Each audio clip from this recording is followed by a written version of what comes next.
பால் அபிஷேகம் பண்ணணும். ஓகே, அபிஷேகம்லாம் நம்ம எதுவும் பண்ணுறது கிடையாது. நம்மளுக்கு எப்படி தெரியுமோ அந்த மாதிரி நம்ம சாமி கும்பிடலாம். சாமி கோச்சுக்காது.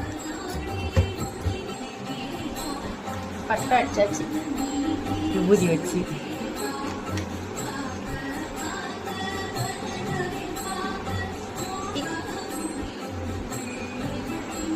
பூ வச்சிருவோம். அவ்வளோதான்.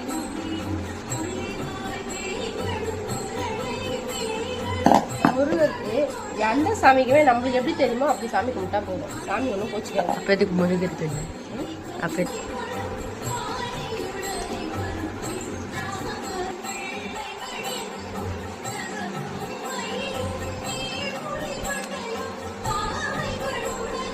அண்ணே வாய்ஸ் கேட்காது பார்க்குறீங்க.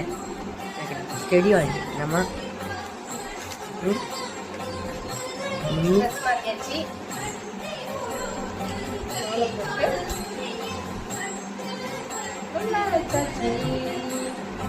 சொல்லுமா. திருப்பி காமி நல்லா. பட்டை எங்க போட்டதுன்னு என்ன காமி? பட்டையே போடலடா. ஒரு பக்கம் ஒரு பக்கம் பட்டை. யார் வாங்கி கொடுத்தது? எங்க மாமியார் வாங்கி கொடுத்து. சின்ன மாமியார், சஞ்சயோட ஆயா, சின்ன ஆயா.